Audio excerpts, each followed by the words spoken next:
Assalamualaikum dan salam sejahtera. Saya Cikgu Ain. Saya akan menerangkan cara pengisian nilam melalui sistem AINS. Jom cikgu tunjukkan cara mudah mengisi AINS langkah demi langkah. AINS adalah sistem pengisian data bacaan nilam baharu KPM.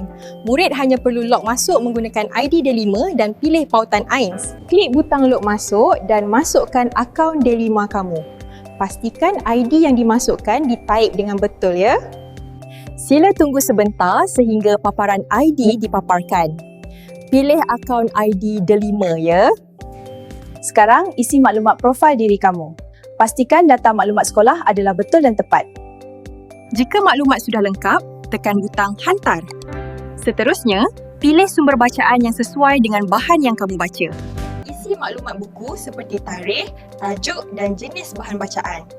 Type rumusan ringkas tentang bahan bacaan tersebut. Nyatakan pengajaran atau nilai murni yang kamu peroleh daripada bacaan. Klik butang tambah gambar untuk muat naik gambar kulit buku. Tekan butang hantar untuk menyerahkan penyertaan. Paparan tahniah akan dipaparkan sebaik sahaja berjaya menambah bahan bacaan. Tahniah! Rekod bacaan dan mata nilam kamu telah berjaya dipaparkan.